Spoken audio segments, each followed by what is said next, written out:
Bir konuşma piyasayı anlama şeklimi sonsuza dek değiştirdi. Yani bir arkadaşım bir gün bana şöyle dedi. Neden sürekli piyasayı analiz etmeye çalışıyorsun? Bu samanlıkta iğne aramak gibi bir şey. Ama biliyor musunuz? Şunu fark ettim. Bu bir iğne değil, her hareketin bir anlamı olduğu bir mekanizma. Daha önce piyasayı dinamik bir sistem olarak görüyordum. Açıklanabilir ve öngörülebilir. Ancak birçok insan için hala anlaşılmaz ve kontrol edilemez bir şey olarak kalıyor. Bu videoda piyasa hareketlerini nasıl fark edebileceğinizi ve RSI gibi basit araçların bu konuda nasıl yardımcı olabileceğini anlatacağım. Analizin karmaşık terimlerden değil, uygulanabilir ve anlaşılır algoritmalardan ibaret olduğunu göreceksiniz. Bu tür içerikler tek bir videoya sığmaz. Bu yüzden kanalımda farklı indikatörleri detaylı bir şekilde ele alıyorum. İlginizi çekerse açıklamada bağlantıyı bulabilirsiniz. Bugün 25 dolarla başlıyoruz ve harekete geçme zamanı. 1000 mum çubuğu üzerine karmaşık konuşmalara gerek yok. 4 döviz çiftimiz olacak bugün. Bugünün yıldız göstergesi RSI. Şimdi her şeyi açık ve net hale getirelim. Hadi bakalım elimizde ne var, bir göz atalım. Burada göstergemiz aşırı alım bölgesini işaret ediyor. Sanırım bir düşüş dalgasını beklememiz gerekiyor. Şunu unutmamak önemli. Eğer fiyat aşırı alım veya aşırı satım bölgelerine girerse bir süre bu bölgelerde kalabilir. Bu hemen işlem yapmamız gerektiği anlamına gelmez. Az kalsın yanılıyorduk ama her şey yolunda gitti ve 48 dolar kazandık. Benim düşüncelerimi ve sonuçlarımı takip eden binlerce insanın ortak noktası ne biliyor musunuz? Yeni şeyler keşfetmeyi seviyorlar. İnternetten aldığım bilgileri değil, kendi deneyimlerimden oluşturduğum anlaşılır algoritmaları paylaşıyorum.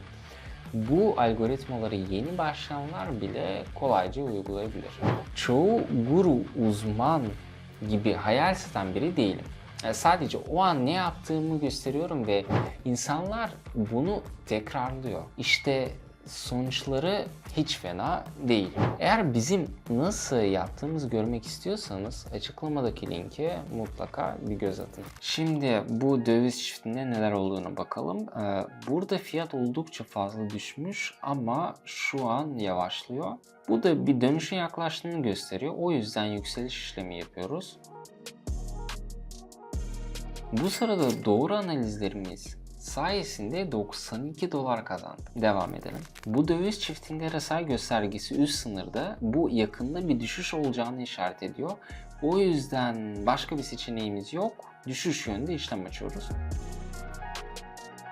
Harika. Grafik ve göstergeleri doğru bir şekilde okuduk. Şimdi hesabımızda 177 dolar var. Devam ediyoruz. Yine aynı durumla karşı karşıyayız. RSI tekrar üst sınırda. O yüzden seviyeye ulaştığımızda düşüş yönünde işlem açıyoruz. Bu kadar. Şimdi hesabımızda 340 dolar var. Harika bir iş çıkardık.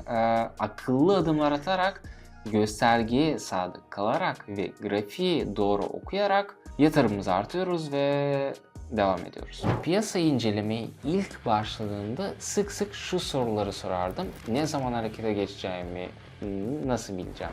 Bu mum çubukları nereye gideceğini nasıl anlayacağım ben? Tam bir delilik.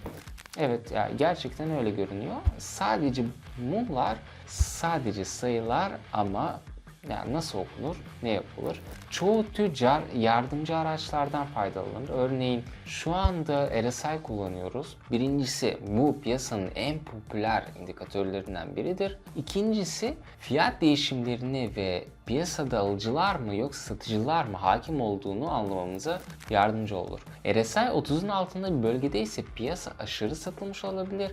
70'in üzerinde ise aşırı alım yapılmış olabilir. Ancak bu genel tabloyu anlamanıza yardımcı olan araçların sadece biri. Bu araçlardan yüzlercesi var ve deneyimli tüccarlar genellikle bunlar olmadan da başarılı olabilir. Örneğin biz abonelerimizle bir uygulama yapıyoruz, ben işlem yapıyorum ve bunu onlara canlı olarak aktarıyorum. Onlar da adımlarımı takip ederek ilk başarılarını elde ediyorlar. Onlarla gurur duyuyorum. Bu fırsata sahip olmayı gerçekten isterdim. Bu arada siz de hala bize katılabilirsiniz. Ve yine RSI göstergesi üst sınırda tekrar düşüş yönünde işlem açma zamanı. Güçlü bir dalgalanmanın ardından bir yavaşlama bekliyoruz. Evet arkadaşlar, bugün benim günüm. Göstergeleri kullanmanın ne kadar etkili olabileceğini görüyor musunuz? Ama tabii ki grafiği doğru okumayı ihmal etmeyin. Devam edelim.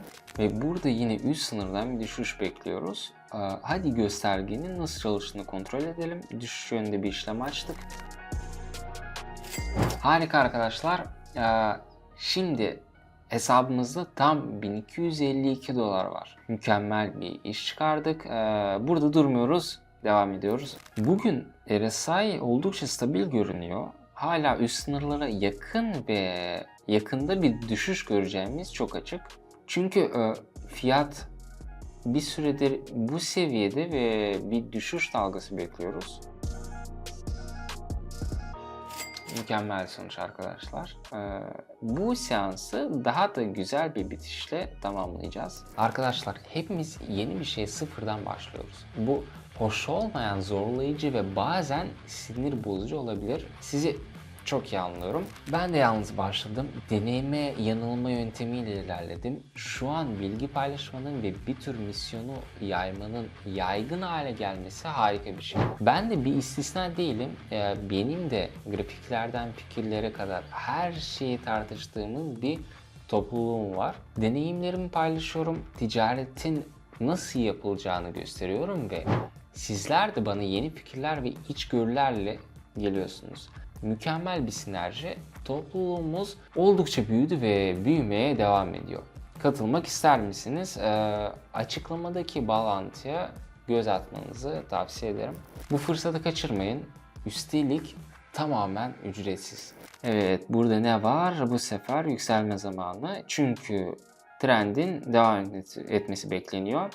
Düzeltme güçlüydü ama şimdi sona erdi ve güvenle tekrar zirveye doğru ilerliyoruz.